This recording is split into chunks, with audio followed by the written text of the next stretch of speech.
Hola amigos, buenos días, ¿cómo estamos todos? Espero que este día y todos sigamos bien con esto de la pandemia y todo esto, pues ya ven que han sido meses complicados, pero esperemos que todos estemos muy bien.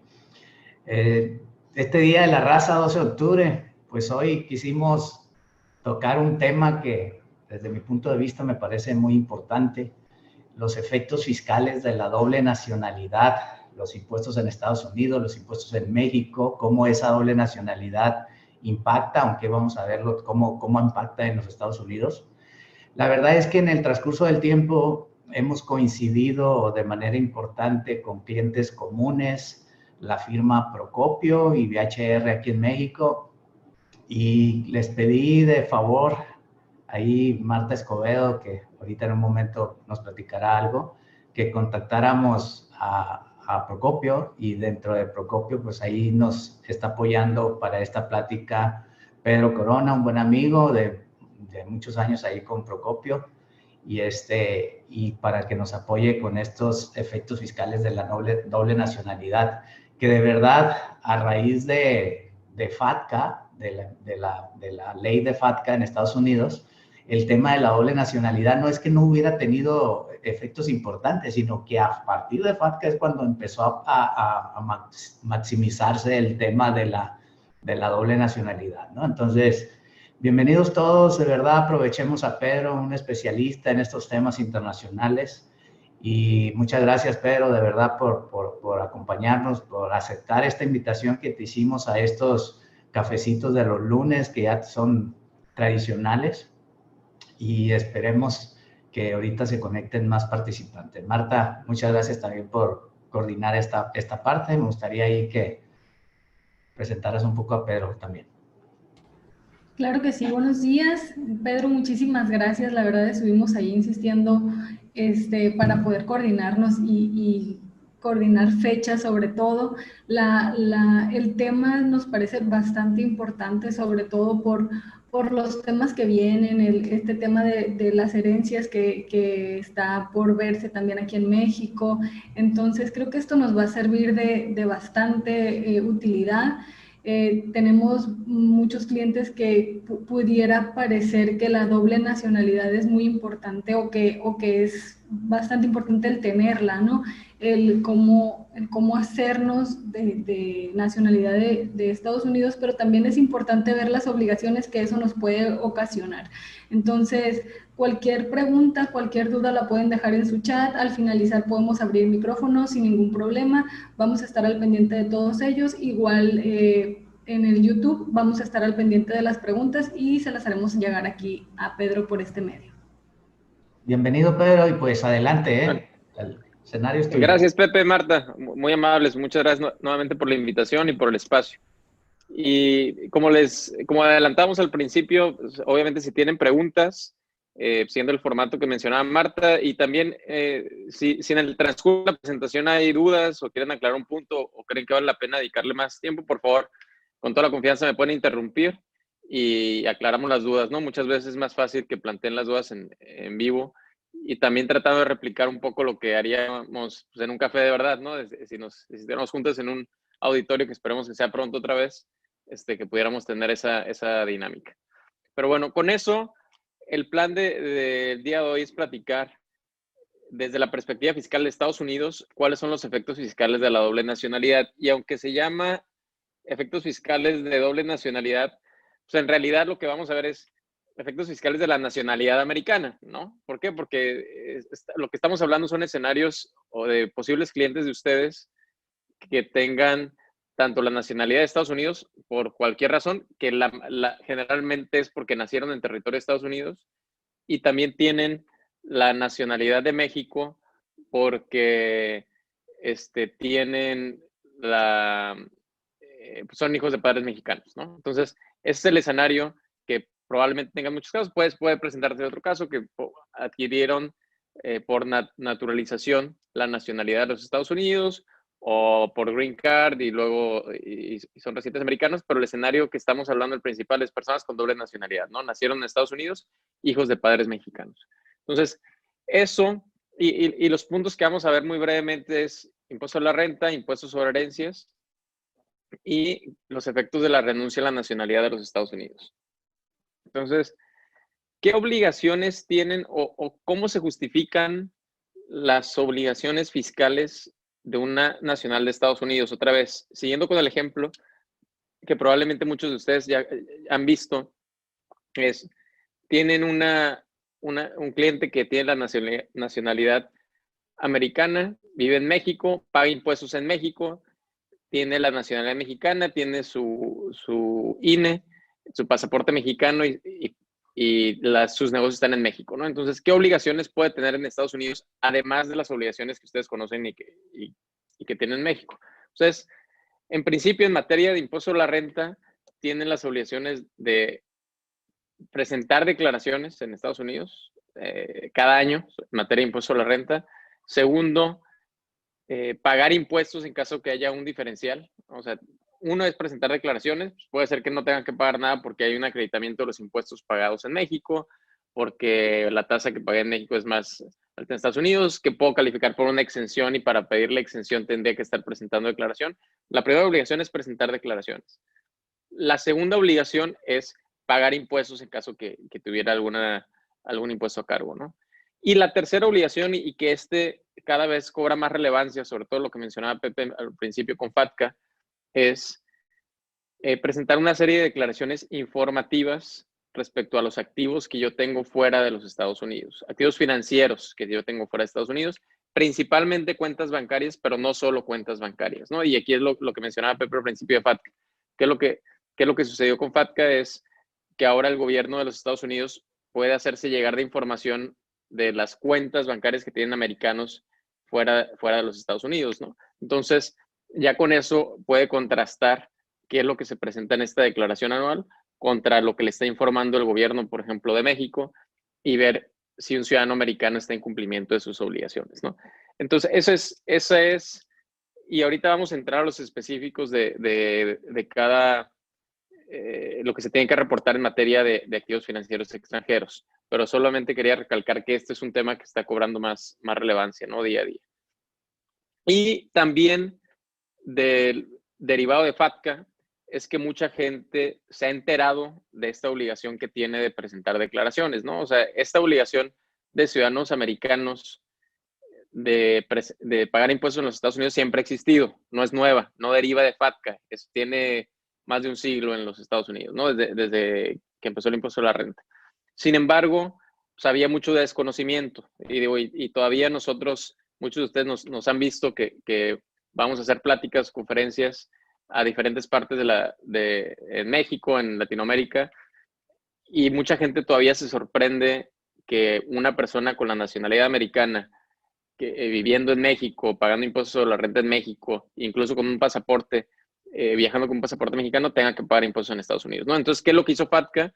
FATCA trajo más atención sobre este sistema de tributación de los Estados Unidos y más gente se está preguntando, oye, pues en el banco me preguntan si soy americano, o mi asesor fue a una conferencia y se enteró de FATCA y derivado de FATCA se supo que sus clientes americanos tienen que pagar impuestos. ¿Qué tengo que hacer? ¿No? Entonces, otra vez, no es una disposición nueva, pero sí FATCA ha detonado más conocimiento en esta materia. ¿Y qué es lo que pasa? Es, los Estados Unidos tienen esto que se conoce como un sistema de renta mundial, ¿no? Es un sistema de tributación en que sus residentes fiscales tienen que pagar impuestos en los Estados Unidos sobre sus ingresos mundiales. Es decir, no importa que se generen fuera de los Estados Unidos. Obviamente tienen que pagar impuestos sobre lo que generen en los Estados Unidos, pero también lo que generen en el extranjero, ¿no? Que pueden ser en México, pueden ser en Brasil, pueden ser en Suiza, donde sea, donde lo generen sobre sus ingresos mundiales. Y este es un caso o este tema que pudiera ser controvertido, ¿no? Por muchos abogados que podrían decir, oye, pues esto no es extraterritorial. Es un tema que ya se resolvió por la Suprema Corte de los Estados Unidos pues, ya hace casi 100 años, donde precisamente un ciudadano americano que vivía en México, en la Ciudad de México, y tenía sus negocios en México y pagaba impuestos sobre la renta en México, decía, oye, pues yo soy americano, yo vivo en México, yo pago impuestos en México donde vivo, ¿por qué tengo que estarle pagando impuestos en los Estados Unidos? Esa disposición de la ley de impuestos a la renta es extraterritorial y se fue a la Suprema Corte de Estados Unidos. Digo, en ese entonces pues, había menos casos y era más viable que la Suprema Corte resolviera casos de manera directa, ¿no? Y lo que resolvió en ese momento la Suprema Corte de los Estados Unidos fue que constitucionalmente se justificaba el tributo de parte de ciudadanos americanos viviendo en México, en este caso, porque donde quiera que se encuentren, tenían la protección del gobierno de los Estados Unidos, ¿no? Podían acudir a los consulados, a las embajadas, para solicitar protección diplomática para ellos o sus bienes. Entonces dijo, como tal, sí es constitucionalmente válido que el gobierno de Estados Unidos les exija pagar su parte justa, lo que llamamos en Estados Unidos el fair share, ¿no? La parte alícuota proporcional o justa para contribuir al gasto público, ¿no? Entonces, eso es algo que ya se ha resuelto. Entonces, estas son las tasas que aplican, como probablemente sepan o hayan escuchado, ya sea leído en la prensa o escuchado algunas de las conferencias que hemos dado anteriormente, los Estados Unidos promulgó una ley fiscal, una reforma fiscal, la más importante en los últimos 20 años o 30 años, y que entró en vigor en 2018. Algunas disposiciones entraron en vigor en 2017, pero la mayoría entraron en 2018. Y, entre otras cosas, implicó una reducción de tasas. La más importante, se bajó la tasa corporativa del 35% al 21%.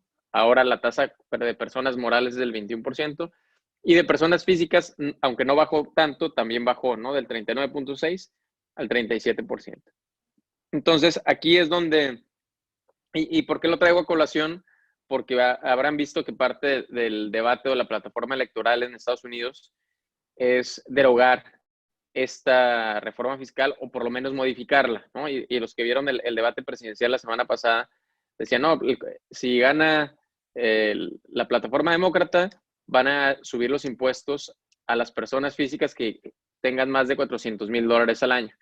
Entonces, aquí ven en la tabla que hasta el 2017 las personas físicas que ganaban más de $400,000 al año pues, pagan 39.6, ¿no? Entonces, probablemente esto es a lo que se refiere regresar a la tarifa que se tenía antes de la reforma fiscal.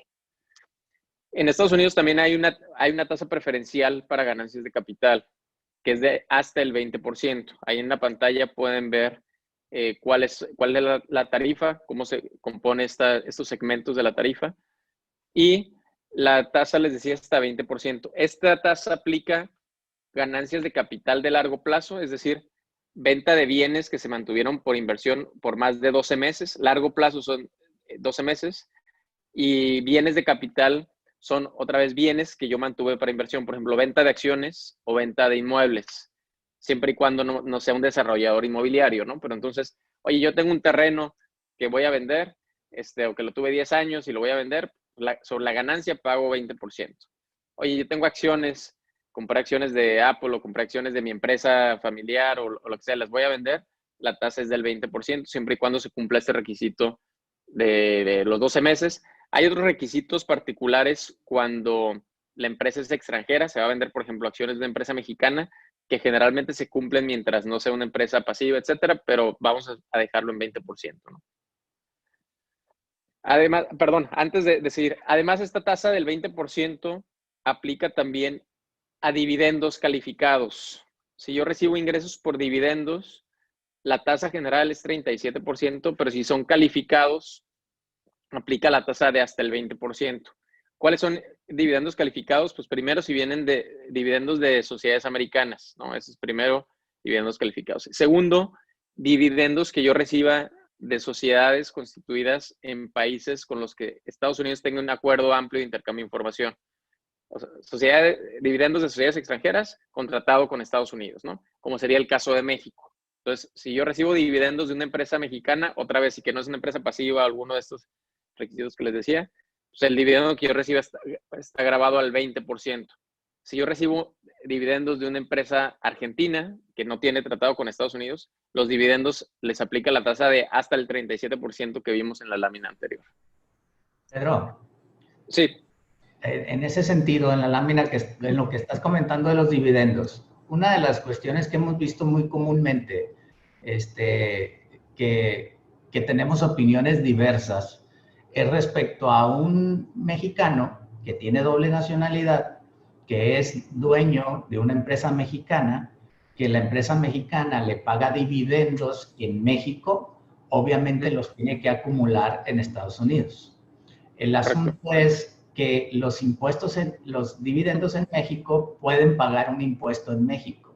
La pregunta concreta es, ¿ese impuesto que pagó en México lo puede acreditar en Estados Unidos contra ese 20%? Sí, muy buena pregunta, Pepe. Y aquí digo, todos le llamamos o los caveats o los matices que hay de que, oye, que no sea transparente, que no sea pifi, que no sea, o sea, pero vamos a suponer, en un caso muy simple, vamos a suponer que tú mencionas ciudadano americano, doble nacionalidad, recibe dividendos de una SA mexicana, de su empresa, mexicana, una empresa activa o maquiladora, o lo que quiera. Ese impuesto que paga sobre el dividendo lo puede acreditar en Estados Unidos y es parte sí, bueno, hay, como tú sabes, mejor que yo, hay 3 componentes del dividendo que pagas, ¿no?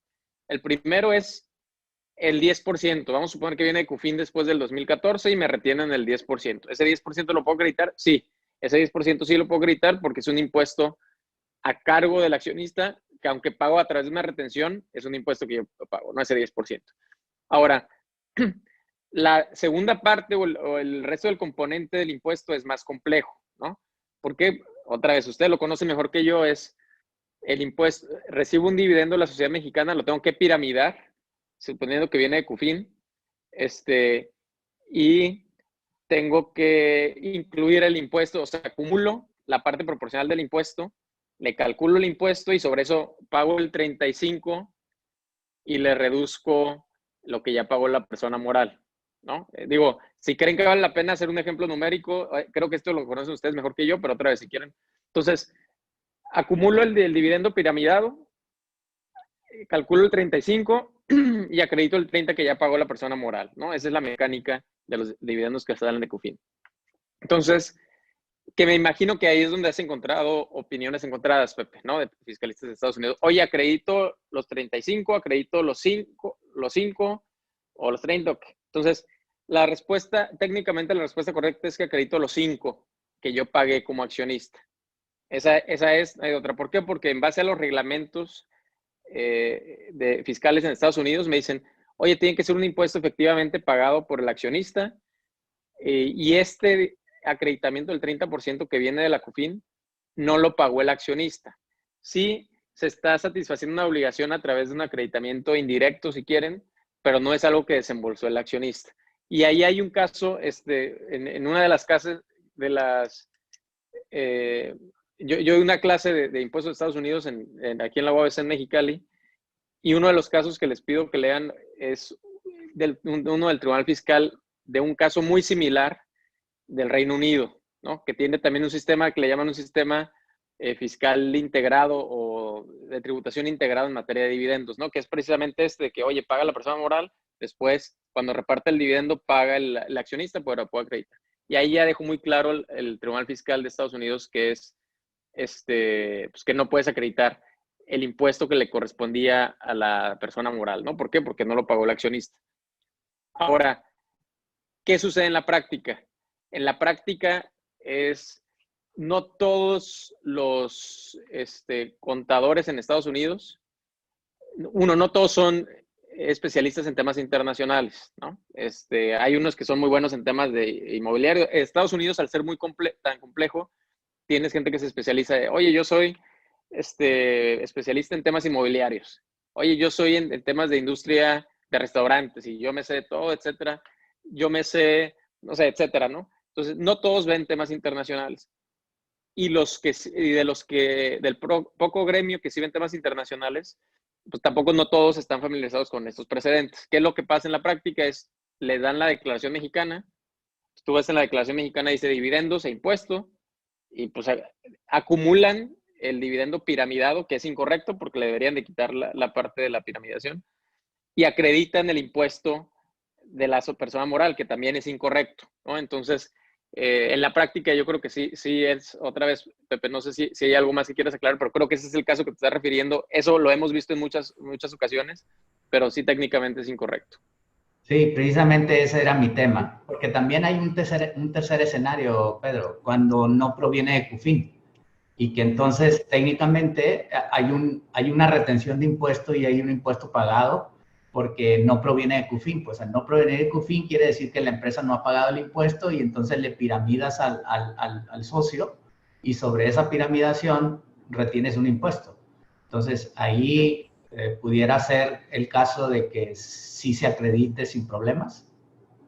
Ahí creo que es más gris, pero si entiendo bien esa parte, el impuesto de todas maneras es a cargo de la persona moral, ¿no? O sea, aunque lo tienes que piramidar y retener, pero te están cobrando a ti, persona moral, el impuesto que no has pagado, ¿no? Entonces, creo que el resultado es el mismo, porque Es al el mismo. final el sujeto obligado pues, es la persona moral, ¿no? No el accionista, aunque sí tiene acreditamiento. Digo, y ahí digo, sí, no sé si hay alguna pregunta o aclaración relacionada con este tema en el chat. La verdad, no lo he estado revisando mucho para no distraerme tanto, pero si me ayuda, ya sea Pepe o Marta, si hay algo Sí. más, si no, seguimos adelante. Solamente te preguntan si la tesis del tribunal que comentaste ahorita de Inglaterra la tienes. Sí, la tengo más o menos a la mano, con mucho gusto, si ya sea a través tuyo, Pepe, o de Marta, o al final de la presentación, que entiendo vas a circular, vienen mis datos de contacto. Si me mandan un correo, ya sea a través tuyo, Pepe, la mando o les doy la referencia con mucho gusto. Claro, gracias, Pedro. Si me Sí. permiten, yo creo que pues aplicaría el mismo sentido, ¿no? Pedro, te habla Fernando Romero. En la imposibilidad de acreditar en Estados Unidos el impuesto sería igual para si bien provenieran de CUFIN o no. Al final de cuentas, como bien dices, pues es un impuesto que paga la sociedad, ¿no? Correcto, Fernando. Así es como lo entiendo yo, ¿no? Otra vez, ustedes conocen mejor que yo esa parte, pero si la mecánica es la misma, pues el resultado es el mismo, ¿no? Si la persona obligada es la persona moral mexicana, pues no se puede acreditar. Bueno, seguimos adelante. ¿Qué otras obligaciones tienen en el caso de las personas con doble nacionalidad? Pagar un impuesto adicional de 3.8% sobre ingresos pasivos que excedan estos montos, ¿no? Se conoce como el Obamacare porque es un impuesto que se promulgó cuando entró en vigor la ley del sistema de salud del presidente Obama. Aquí también un poco de comparación, también con miras a ver qué podemos esperar. ¿Qué podemos esperar si hay un cambio o se deroga la ley? Pues antes había una deducción estándar y exenciones personales. Ahora ya simplemente hay una deducción estándar y aquí los montos son los que pueden ver en la pantalla, ¿no? No creo que tenga, a menos que tengan alguna pregunta.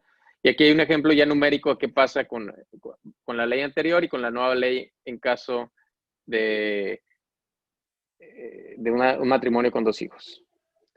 Ahora, este es otro tema adicional. ¿Qué pasa con los impuestos o aportaciones de seguridad social? ¿No? Que muchas veces, en los casos que vemos de clientes con doble nacionalidad que pagan impuestos en México, hay 3, generalmente, dejen de hacer un paréntesis, es algo que no está en la lámina, pero generalmente, en el caso de clientes con doble nacionalidad o doble residencia, déjenme llamarle así, ¿no? Que son ciudadanos americanos y tienen que pagar impuestos en México por ser residentes mexicanos, hay 3 conceptos donde vemos el mayor impacto ya pecuniario de cuánto tienen que desembolsar para el pago de impuestos. Hay 3 conceptos.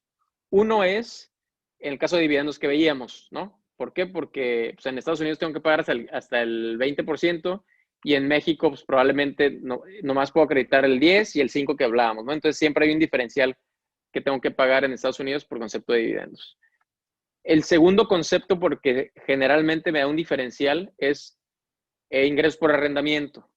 ¿Por qué ingresos por arrendamiento? Porque pues, en México tengo la deducción ciega, entonces mi tasa efectiva me da alrededor de 22.5%, y en Estados Unidos no tengo deducción ciega, ¿no? Entonces tengo que acumular a tasas ordinarias hasta el 37%. Generalmente no tengo deducciones porque como está estructurado, otra vez lo conocen mejor ustedes que yo, es el dueño del inmueble lo renta y no asume gastos. Los gastos los asume la sociedad que le renta porque los puede deducir la sociedad, ¿no? Entonces recibo la renta neta y no tengo muchas deducciones, si acaso predial o algunas que otras, ¿no? Entonces, es el segundo concepto que me da mayor diferencial en Estados Unidos, que son los ingresos por arrendamiento, porque en Estados Unidos no tengo deducción ciega. Y el tercer punto donde me da un mayor diferencial es los impuestos de seguridad social en el caso de autoempleados. Le llamamos autoempleados, que es, digamos, una traducción mala, o self-employed, ¿no? Que aquí es las aportaciones de seguridad social, en el caso de trabajadores, es estas que vemos en pantalla. 7.65 el trabajador, 7.65 el patrón.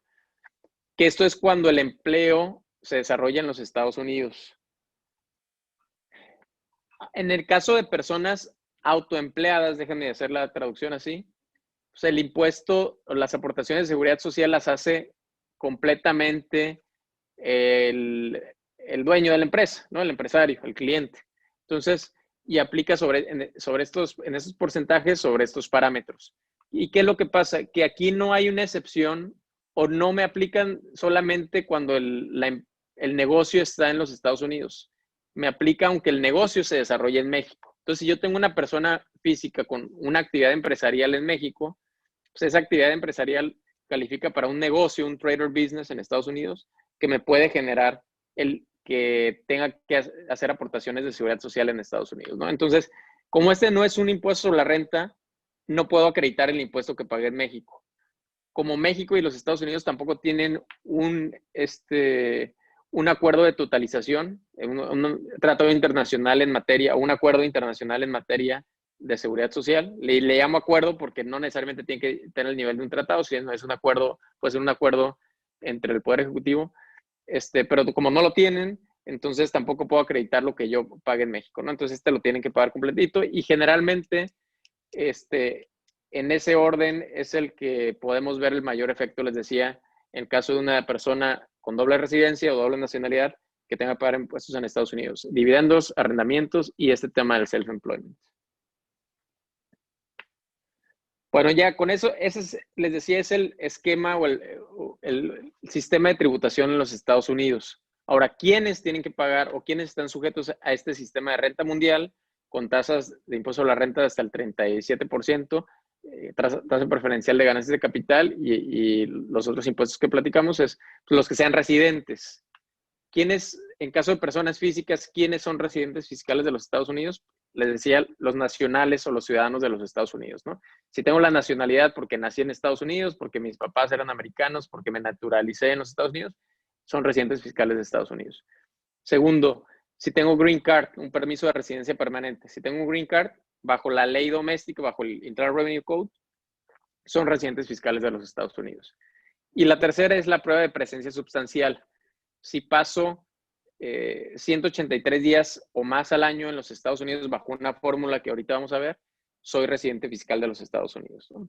Entonces, en el caso de extranjeros que no tienen la nacionalidad, otra vez no es el tema de la plática, pero pues tenemos estos dos supuestos, el del green card o el número de días. Si quieren otra vez, como no es el motivo de la plática, me voy a adelantar, solamente hacer un matiz en el caso de la prueba de presencia substancial, que puede cumplirse, aunque el número mágico son 183, no tienen que ser 183 en este año, ¿no? Hay una fórmula que la tienen en la pantalla que toma en cuenta los últimos 3 años para hacer el cálculo, y si bajo esta fórmula me da 183 o más, soy residente en el año que se trate, ¿no? Digo, si creen que vale la pena, lo platicamos con mucho gusto, pero si no, si quieren nos enfocamos en temas de personas con doble nacionalidad. ¿Qué es lo que pasa? Les decía, con una persona que tiene doble nacionalidad, que es residente fiscal de Estados Unidos, ¿cuáles son sus obligaciones? Pues sus obligaciones son presentar declaraciones fiscales de Estados Unidos, ¿no? Y de aquí, de esta lámina, las 3 primeras son las más importantes o las que probablemente hayan visto con sus clientes. Una es la forma 1040, que es la declaración de impuesto a la renta de residentes. La 1040NR es cuando presentan como no residentes, residentes en el extranjero. Y la forma 8833, que también probablemente muchos de ustedes han visto, que es cuando estoy dando un aviso para presentar una posición bajo tratado, ¿no? Cuando yo invoco un tratado fiscal internacional para reducir mi carga tributaria en los Estados Unidos. ¿Cuáles son las fechas de las declaraciones? Aquí también nos vamos a enfocar en la primera parte, es la fecha inicial es que el 15 de abril. Probablemente muchos de ustedes han escuchado, ¿no? Que es el Tax Day, de Estados Unidos, 15 de abril es la fecha general que vencen declaraciones. Uno es, se puede pedir una prórroga de 6 meses adicionales. Para eso tengo que pedir la prórroga antes del 15 o el 15 de abril a más tardar, para que me den 6 meses, me la dan de manera automática siempre que presente la solicitud a más tardar el 15 de abril. Y como son de 6 meses, lo pasas al 15 de octubre. Es decir, en 3 días ya vencen las declaraciones con prórroga, ¿no? Probablemente los que trabajan con colegas acá en Estados Unidos dicen la extensión, porque en Estados Unidos es extension, pero el término correcto es la prórroga, ¿no? Entonces, las declaraciones bajo prórroga vencen el 15 de octubre, es decir, ahorita pues, ningún contador en Estados Unidos les va a contestar una llamada o ver un cliente nuevo porque están terminando las declaraciones que vencen con prórroga ahora el 15 de abril. ¿Qué es lo que pasa? Regresando al supuesto de la plática de hoy, personas con doble nacionalidad viviendo en México, su fecha inicial es el 15 de junio. Hay una prórroga automática de 2 meses, o sea, vence el 15 de junio para presentar declaraciones. El Congreso de los Estados Unidos, reconociendo que a lo mejor necesitan más tiempo para presentar la declaración del país de residencia y luego presentar en Estados Unidos, prevé que los ciudadanos americanos que vivan en el extranjero, su fecha inicial es el 15 de junio. Hay una prórroga automática de 2 meses. Además, tiene una prórroga de 4 meses adicionales, es decir, también para que vence el 15 de octubre su declaración, es decir, vencería también en un par de días, ¿no? Ven en su pantalla un listado, son varias declaraciones informativas que aplican a ciudadanos americanos o residentes fiscales con activos en el extranjero. Si tienen cuentas bancarias en el extranjero, si tienen otros activos financieros como acciones, como bonos, participación en fideicomisos. Todo esto hay una serie de informativas que otra vez, si creen que vale la pena enfocarme en alguno, con mucho gusto lo vemos, pero si no, aquí se los dejo para que lo tengan en su material. También aquí ya de manera más específica respecto a fideicomisos, sociedades, también es algo que se tienen que presentar. De manera muy importante y ya un poco más enfocado a FATCA, como mencionaba Pepe al principio, es como ciudadano americano tengo que reportar las cuentas bancarias que estén en el extranjero. Si este no es un requisito de la ley fiscal, es un requisito que se establece o una obligación que se establece en la ley antilavado de dinero, en la legislación bancaria en los Estados Unidos. Dice, cualquier persona americana que tenga cuentas en el extranjero o tenga facultad de firma sobre cuentas en el extranjero tiene que informar a los Estados Unidos.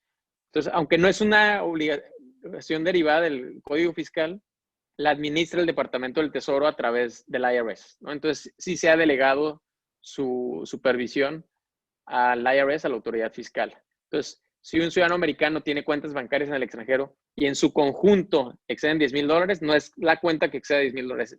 Si en su conjunto exceden 10,000, tengo que informar todas. La de $1, la de $0, pero que ya rebasé, entonces todas tenemos que informar, ¿no? Y de manera importante también incluye cuentas que sean mías, o sea, que estén a mi nombre, cuentas de mis empresas, de las empresas en las que yo tenga más del 50%, y cuentas que aunque no sean mías, yo tengo lo que se conoce como facultad de firma. Es decir, yo soy apoderado de la empresa o soy el gerente de la empresa y me pusieron la cuenta de bancos, pues tengo que informarla. ¿Por qué? Porque tengo facultad de firma. No pago impuestos sobre esa cuenta, pero tengo que informarla. Si no informo, me aplica la multa igual, ¿no? Oye, mis papás me pusieron en su cuenta de bancos por si pasa algo yo puedo ir, pues tengo que informarla. No es mi cuenta, pero tengo que informarla también. No me van a cobrar impuestos, ¿no? Entonces, hasta ahí no sé si hay alguna pregunta. Sí, hay una pregunta aquí, Pedro. Dice, tratándose de menores que no firman cuentas, deben reportar si son ciudadanos americanos y están en el extranjero y a partir de qué montos. También hay otra que la hago de una vez que dice, ¿qué pasa con los paisanos que para recibir apoyos de COVID mandan su lana a México para mostrar menos de $10,000 y seguir recibiendo dádivas? Bueno, si quieren, en el caso de menores, la ley no prevé una excepción por edad, ¿no? O sea, básicamente es residente fiscal de Estados Unidos. ¿Es nacional americano? Sí, entonces tiene residencia fiscal de Estados Unidos. Entonces, si se ubica en alguno de los supuestos para presentar declaraciones, ya sea de impuestos o informativas, lo tendría que hacer. Entonces, oye, ¿qué pasa en el caso de menores de edad que tienen una cuenta de bancos pero no pueden firmar porque son menores de edad? Bueno, si la cuenta es de ellos, está su nombre, sí tienen un interés financiero en la cuenta, entonces es de ellos. Entonces, si la cuenta supera los montos estos de $10,000 al año, ya sea en esa cuenta específica o en conjunto, se tendría que informar, ¿no? Entonces, sí puede haber una obligación para un menor de edad de presentar una informativa. Entonces, eso es sobre esa. La segunda pregunta era, pues, ¿qué pasa sobre los personas que hacen una transferencia? Pues también tendrán que informar la cuenta en el extranjero, ¿no? O sea, no importa el motivo, no importa si es empresarial o es personal o de ahorros. Si hay una cuenta, se tienen que informar. Adelante. Regularización, decíamos.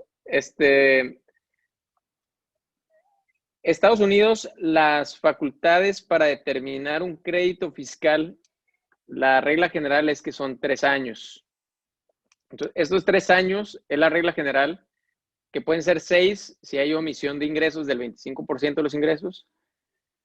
Entonces, la regla general son 3 años, ¿no? Porque es una pregunta común de que, oye, yo soy persona con doble nacionalidad, me voy enterando que tengo que presentar declaración en los Estados Unidos. Nunca he presentado declaraciones. ¿Cuántos años tengo que presentar? ¿Cuántos años para atrás me tengo que ir, no? Y ahí la respuesta inicial es, bueno, la prescripción son de 3 años, pero no empiezan a correr sino a partir de que presento declaraciones en los Estados Unidos.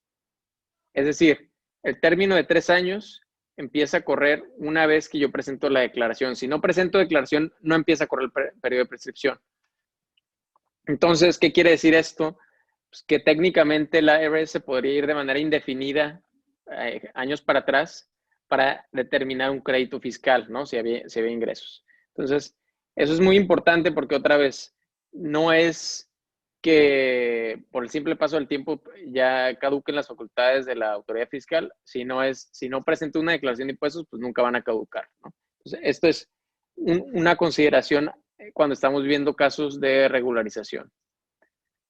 Lo otro es, además, las posibles multas, que también las tienen en su pantalla. ¿Cuáles son las multas en el caso de personas que no han cumplido con sus obligaciones fiscales de Estados Unidos? Por la razón que sea, ¿no? Por desconocimiento, por lo que haya sido.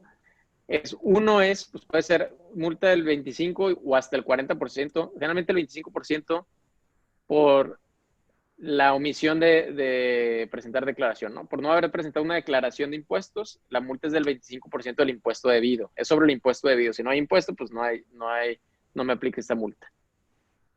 Además, en el caso de obligaciones de declaraciones informativas, las multas también pueden ser considerables. Por ejemplo, les decía, en el caso de cuentas bancarias, la multa es de por lo menos $10,000. En el caso de las FBARs, del reporte de cuentas bancarias. Y en el caso que el IRS considere que la omisión fue dolosa, la multa es hasta el 50% del valor de la cuenta, ¿no? Entonces, $10,000 por lo menos, hasta 50%. Y sobre estos temas, sobre el monto de la multa, hay muchos casos o juicios pendientes ahorita que se van a resolver. Es un tema que le está dando mucho énfasis la autoridad fiscal de Estados Unidos, ¿no? La multa de las FBARs. Hay otras multas de que, oye, yo tengo una sociedad mexicana en la que participo, pues tienes que informarla si tienes más del 10% o si tienes más del 50% tienes que informar más. Y si no presentas esa declaración, la multa es $10,000 por entidad por año. Entonces, ¿qué pasa con un cliente que tiene 5 sociedades anónimas mexicanas? Pues tiene que presentar 5 informativas. Por cada informativa que no presenta, son $10,000, entonces son $50,000 en este ejemplo, $10,000 por 5 sociedades. Y si nunca ha presentado declaraciones, pues son $50,000 por año, ¿no? Entonces, ahí vamos haciendo la cuenta de cuál es el riesgo de las multas potenciales. Oye, ¿qué pasa si yo tengo algo en un fideicomiso? Es muy común. Tengo un fideicomiso de control, ahí es donde tengo las acciones. Por si me pasa algo, es fideicomiso de sucesorio y aparte ya rige y incluyo previsiones de mi protocolo familiar, lo que quiera. Entonces está en un fideicomiso. Bueno, pues por tenerlas en un fideicomiso, además de la informativa por entidad, hay que informar al fideicomiso. Y si no lo reportas, la multa es de hasta 35% de lo que valga el fideicomiso, que vale pues, todo lo que valen las empresas de abajo, ¿no? Entonces, en muchas ocasiones es todo el patrimonio del cliente está en un fideicomiso y pues estamos hablando de multas considerables en caso que lo tenga de esa forma, ¿no? Entonces, Sí, hasta pero ahí, sí. otra pregunta, Pedro.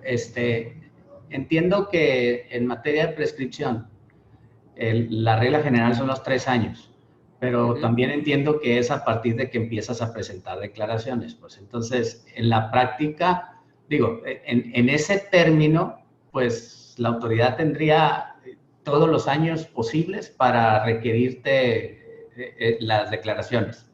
Pero ahora voy. Una cosa es lo que se dice en lo escrito y otra cosa es la práctica.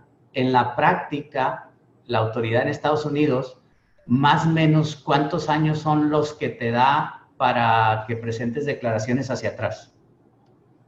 Sin que tengas problemas, obviamente.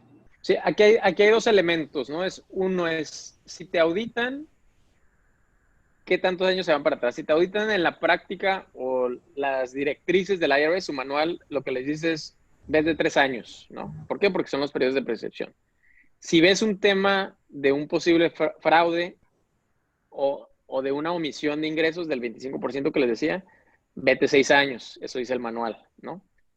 Pero si ven un tema de una conducta dolosa de defraudación fiscal, por ejemplo, que están ocultando ingresos o bienes, pues ahí sí hay precedentes de que se han ido más, ¿no? Se han ido 8 años, se han ido 10 años, depende de lo que alcance. A veces, o sea, y el tema de la prescripción pues, sí se ha defendido en el sentido de que, oye, pues yo no tengo registros para presentar una declaración certificando que es real con registros de 20 años para atrás, porque no tengo. O sea, no es, a lo mejor tenía la obligación, si viene el cliente, ¿no? Vamos a suponer, Pepe, que viene el cliente y dice, oye, me voy enterando, soy americano, he tenido ingresos por 30 años, pero si me pides mi declaración de hace 20 años no la tengo. O sea, ¿cómo la vamos a presentar? Entonces también se da una imposibilidad práctica de aunque me quisiera regularizar, pues no puedo porque no tengo los elementos para hacerlo, ¿no? Entonces, llegando a la segunda parte de tu pregunta es, reconociendo esto, la Autoridad Fiscal de Estados Unidos ha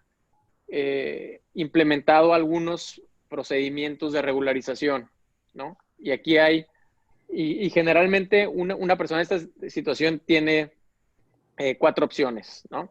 La primera opción es, oye, si hay una conducta dolosa, un riesgo de defraudación fiscal, hay un procedimiento, un tipo de programa de amnistía del IRS que dice, oye, bueno, si tú vienes y ahora sí que me abres las cartas antes de que yo te inicie una investigación penal, voy a tomarlo en cuenta y considerar no sancionarte penalmente, ¿no? O sea, sí me vas a pagar multas, me vas a presentar 8 años o 10 años, etcétera, pero no te voy a meter a la cárcel, básicamente, ¿no? Ese es uno cuando hay riesgo de conducta dolosa, y este sobre todo lo veíamos o se veía y se conocía en la prensa que era de casos de que, oye, americanos que tenían la cuenta en Suiza y no lo reportaban, y luego cuando se iban de vacaciones a Europa se lo gastaban allá, etcétera, etcétera, ¿no? O sea, conducta de que hay, para que haya defraudación tiene que haber intención, ¿no? O sea, tengo que conocer que yo tenía una obligación, en este caso de pagar impuestos en Estados Unidos, y que llevé a cabo acciones para evadir esa obligación, ¿no? De que, oye, mandé activos a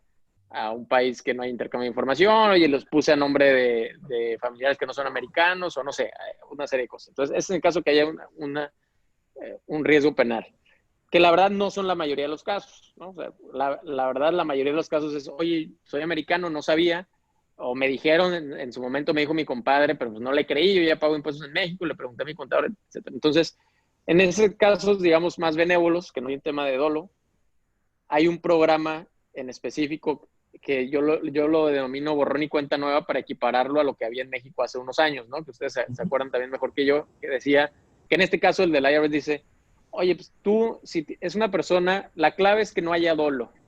¿Por qué? Porque tú, como parte de los requisitos, tienes que mandarme una certificación, una carta firmada bajo sanciones de perjurio, donde tú me dices que no hay dolo. Y me tienes que decir, el IRS me pide, dame los hechos buenos y los malos, ¿no? Es decir, dime cuándo supiste, quién te dijo, si te dijo tu banquero, dame el nombre del banquero, o sea, dame todos los elementos para que yo tenga para determinar si fue dolosa o no.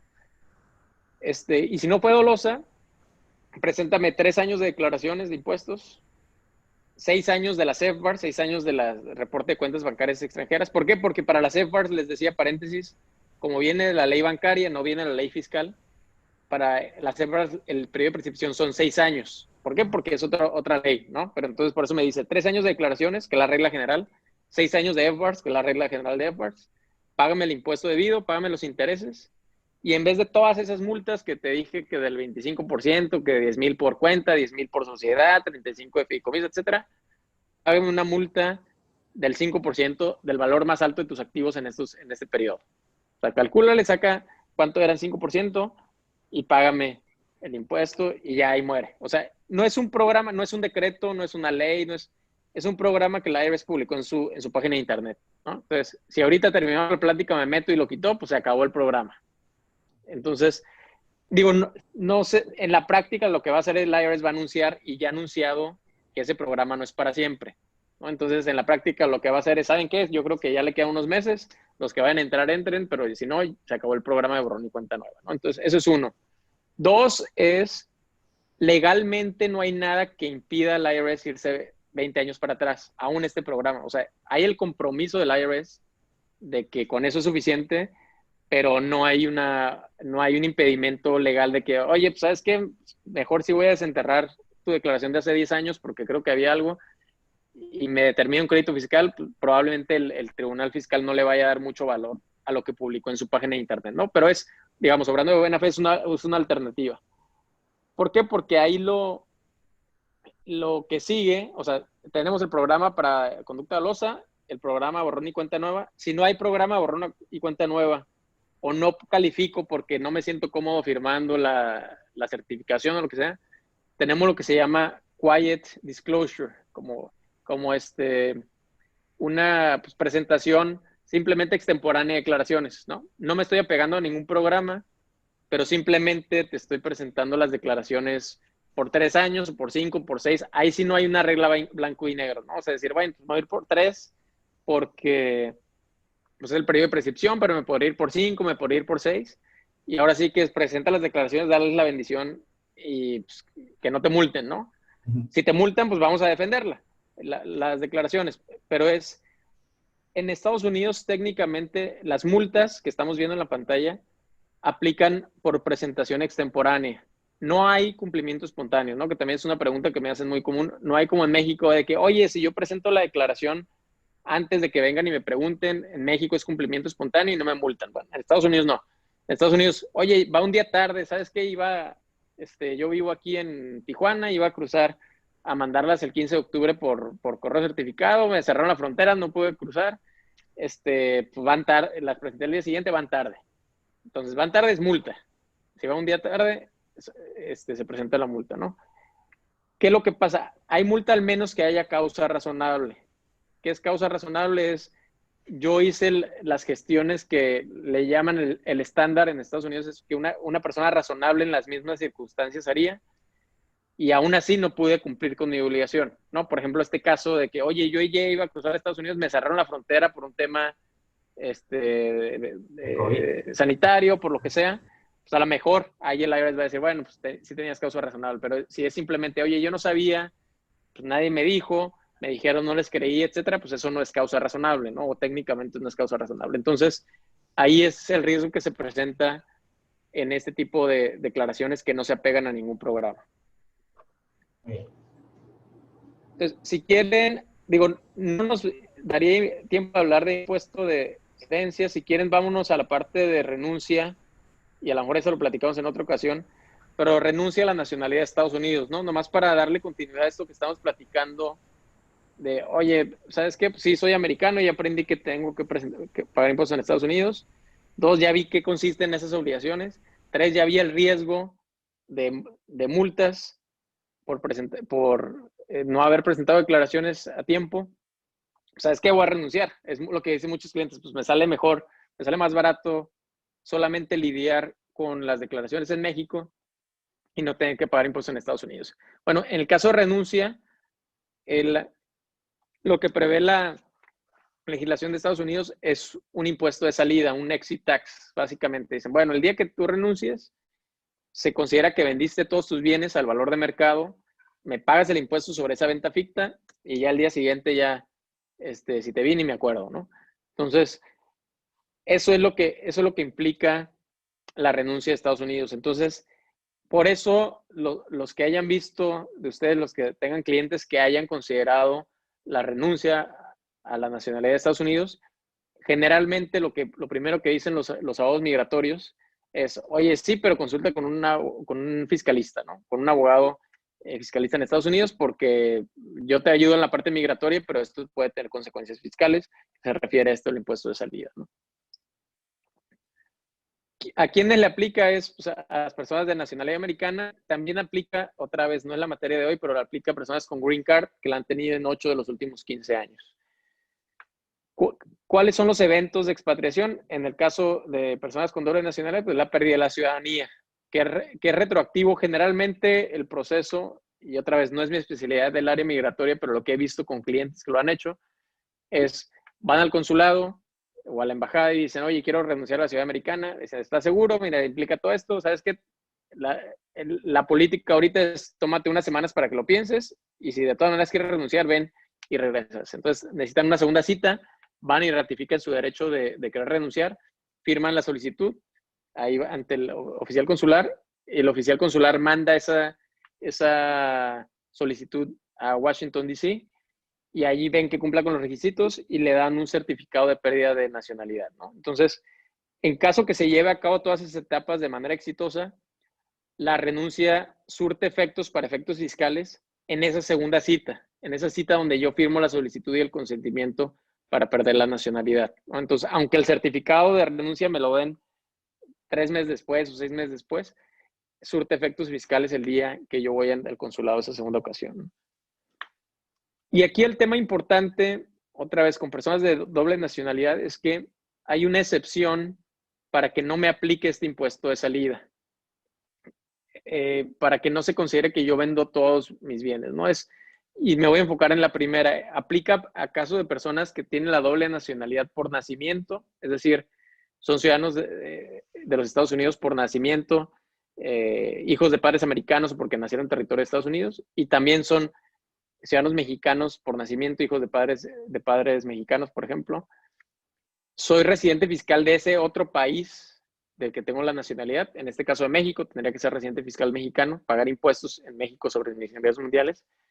Y tercero, no haber cumplido la prueba de presencia sustancial. SPT es Substantial Presence Test, no haber cumplido con la prueba de presencia sustancial en 10 de los últimos 15 años, ¿no? Es decir, no haber vivido de manera significativa en Estados Unidos, que se refleja a través de cumplir con este requisito. Entonces, si yo tengo doble nacionalidad por nacimiento, soy residente fiscal del otro país que tengo la nacionalidad, en este caso México, y no he cumplido con la regla de 183 días en 10 de los últimos 15 ejercicios, me puede aplicar la excepción siempre y cuando yo esté al día en los últimos 5 años de mis obligaciones fiscales de Estados Unidos.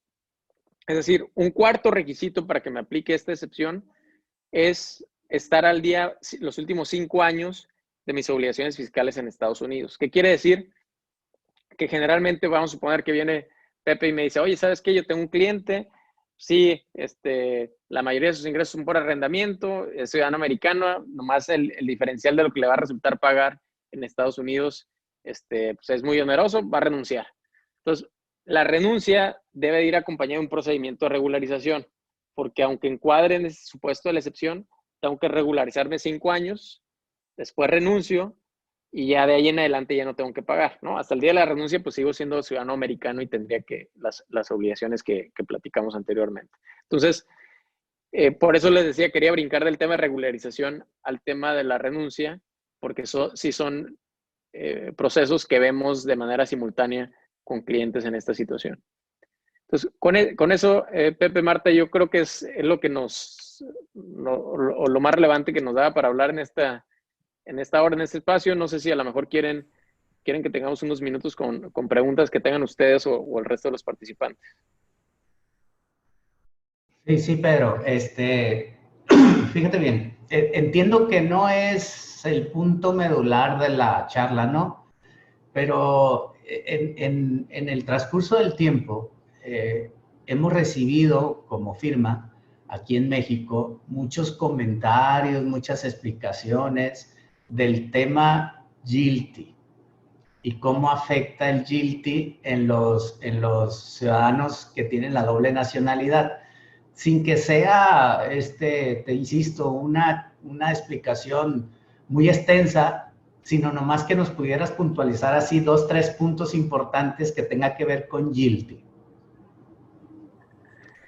Sí, qué curioso que preguntes, porque justo, digo, a algunos de ustedes, no sé, los que leen la revista de Puntos Finos, publico una columna ahí casi cada mes de temas de Estados Unidos, y justo anoche estaba trabajando en la del próximo mes, que va a ser de GILTI. Pero GILTI básicamente es Estados Unidos tiene un sistema antidiferimiento CFC, tipo Refipres, ¿no? O sea, Refipres es derivado del sistema de antidiferimiento de Estados Unidos que se conoce como CFC, Control Foreign Corporation, o su Part F, ¿no? Por la ubicación que está en el código. Entonces, esto viene desde 1962, tiene más de 50 años, que tiene, oye, si un ciudadano americano controla una corporación extranjera, una SA mexicana, tiene más del 50%, esa SA mexicana es una CFC, es una corporación extranjera controlada, ¿no? Paso 1. Entonces, hasta el 2017, antes de la reforma, decía, bueno, si esa sociedad mexicana es una empresa pasiva, entonces acumulas el ingreso bajo este régimen antidiferimiento de CFC, ¿no? Como otra vez, similar al tema de Refipres. Es decir, tienes una compañía extranjera que es pasiva, pues tienes que acumular, ¿no? Digo, con muchos bemoles y matices que hay. Ahora, ¿qué es lo que pasó en la ley, en la reforma del 2018 de Estados Unidos? Dijeron, ¿sabes qué? Vamos a gravar empresas internacionales que tengan ingresos intangibles en CFCs. Entonces, a lo que quiero llegar es, el primer punto es una canasta más del régimen CFC. Entonces, primer requisito es yo tengo que tener una CFC para que me aplique el régimen GILTI, ¿no? ¿Qué significa GILTI? Nomás para el resto de los participantes, GILTI es Global Intangible Low Tax Income, ingresos globales sujetos a baja tributación a nivel internacional, ¿no? Entonces, es una canasta más del régimen CFC. Entonces, primer requisito, tengo que tener una persona americana que participe en una CFC, en una corporación extranjera controlada por americanos, que tengan más del 50%. Segundo es, esa empresa mexicana, para seguir con tu ejemplo, debe tener ingresos intangibles. Uno pensaría que son ingresos intangibles, ¿no? Pues de marcas, de una patente, etcétera. No. Como me define la ley de Estados Unidos y a lo mejor aquí, si quieren, voy a compartir, voy a quitar esta presentación y voy a poner el whiteboard. Aquí. Entonces, como me define la ley de Estados Unidos, un ingreso intangible es, déjenme poner aquí,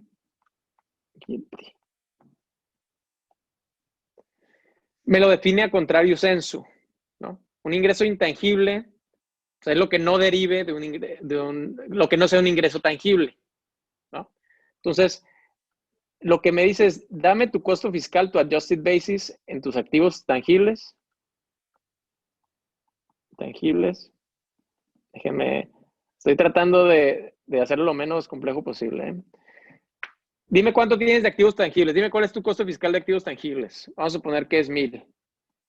Costo fiscal de activos tangibles, no inventario. Activos tangibles, maquinaria y equipo, o sea, herramienta, ustedes conocen mejor que yo, ¿no? Activos tangibles, no inventario. ¿Por qué no inventario? Porque el costo fiscal del inventario ya se utiliza al determinar la utilidad, ¿no? Entonces, de esos activos tangibles yo te voy a dar un retorno del 10%. Ese retorno son tus ingresos tangibles. Entonces, todo lo que exceda ese 10% son ingresos intangibles. Todo lo que exceda. Entonces, vamos a suponer que tienes una mexicana, una Mexco, que tienen, siguiendo con este ejemplo, tiene ingresos de 500. Bueno, tiene ingresos de 500 y vamos a suponer que es una maquiladora, ¿no? Es una maquiladora que tiene ingresos, tiene empleados, renta un inmueble, tiene la maquinaria, etcétera, su utilidad son 500. Eso, oye, bueno, vamos a calcular el GILTI. ¿Cuántos ingresos tangibles tiene la maquiladora? Pues generalmente las maquiladoras no son dueñas de los activos, ¿no? Los dueños son los extranjeros que los prestan a los mexicanos. Entonces, si acaso tendrás las computadoras, si acaso tendrás, no sé, un vehículo, no sé. Entonces, vamos a seguir con este ejemplo. Tiene activos tangibles de 1,000. Entonces, tu retorno de activos tangibles es 10% de 1,000, tienes 100. Entonces, en este ejemplo, tienes 400 de GILTI.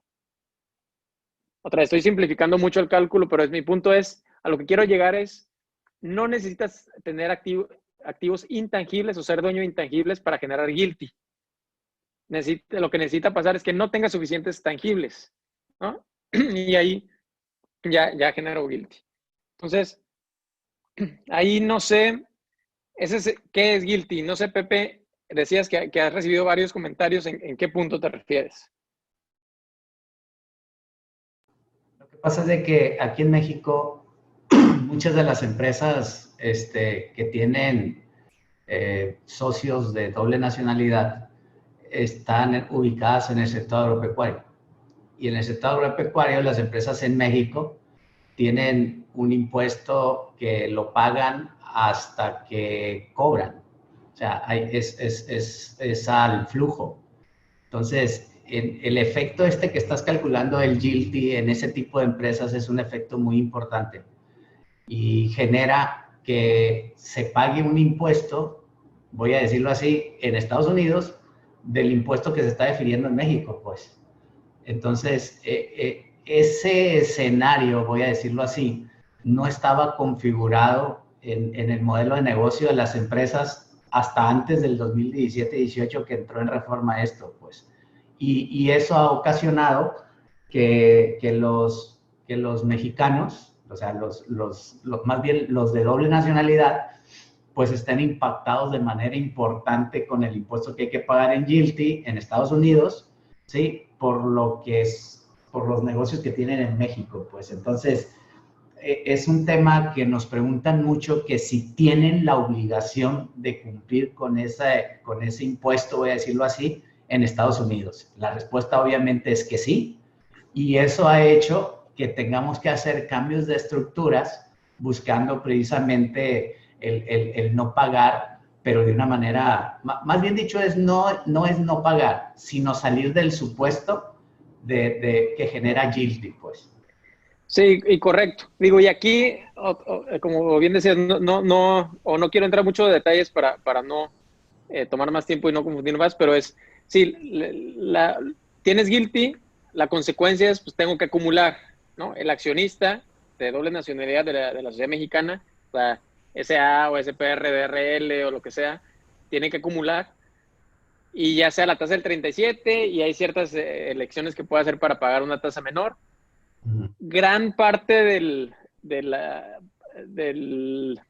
llaman relief o la medicina para solucionar esta es si pagué impuestos en el extranjero, ¿no? ¿Por qué? Porque si hago una elección puedo acreditar el impuesto en el extranjero, o ya salieron precisamente las reglas de que, oye, si pagas un impuesto superior al 18.9 en el extranjero, pues ya no tienes GILTI, pero como tú dices, en los escenarios donde difería el impuesto, por un incentivo o por lo que quieras, o porque estoy en base a flujo, pues no necesariamente coinciden los momentos de acumulación de México y de Estados Unidos, ¿no? Entonces lo que quieres llegar, como tú bien dices, es uno, o me salgo de tu supuesto de GILTI reestructurando las empresas, lo que a su vez me puede costar, porque si hago una reestructura o transferencia de activos, pues a lo mejor hay una enajenación, o etcétera, o trato de igualar los momentos de acumulación, ¿no? Porque otra vez lo que pague en México me va a servir para salirme de GILTI o para acreditar en Estados Unidos. Pero sí, es precisamente el efecto que estamos viendo con clientes,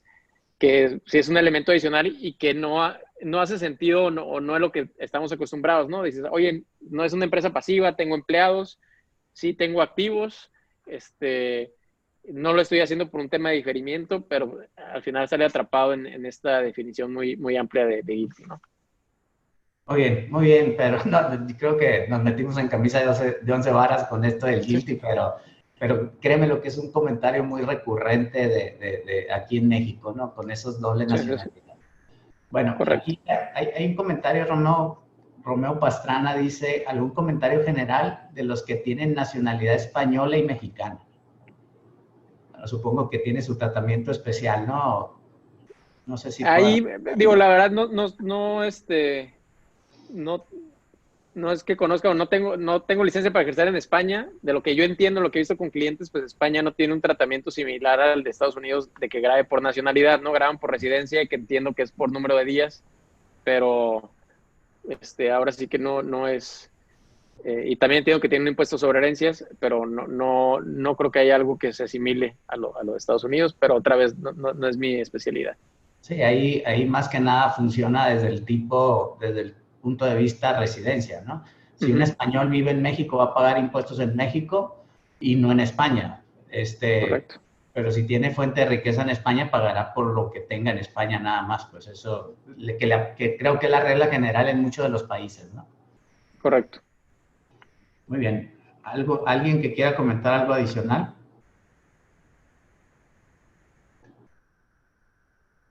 Bueno, a ver, aquí también Eduardo Lozano, saludos Eduardo, y dice, ¿y tienen una forma de determinar la residencia? Sí, y tienen, más bien no es pregunta, es una afirmación, y tienen una forma de determinar la residencia en España, pues, o sea, ese es el comentario, ¿no? Muy bien, pues Pedro, muchísimas gracias por esta hora y cachito que nos dedicaste aquí y todo el tiempo atrás en coordinación que tuvimos previa a esto, ¿no? De verdad, Pedro, muchísimas gracias y aprovecho para que le mandes un saludo ahí a todos los amigos de Procopio, a Patrick, con mucho gusto, a Enrique y a todos, muchos saludos ahí. Muchas gracias y sobre todo muchas gracias a todos ustedes que cada lunes, cada 15 días, se dan el tiempo de acompañarnos aquí una hora y cachito. De verdad que eso es lo que hace que este cafecito de los lunes sea productivo. Marta, si quieres cerrar para el tema del próximo cafecito. Muchas gracias, Pedro, de nuevo. Muchas gracias a ustedes, gracias, Pepe. Gracias, Pedro, de verdad, por el tiempo y por estarnos atendiendo. Y a todos, muchas gracias por su presencia. Los esperamos dentro de 15 días con el tema tratamiento fiscal de los reembolsos de capital. Nos estará presentando el contador público certificado Fernando Romero, socio de BHR. Muchísimas gracias a todos. Que tengan gracias a todos. Gracias, Pepe, Marta. Gracias, Pedro. Buena semana. Hasta luego. Igualmente. Muchas gracias.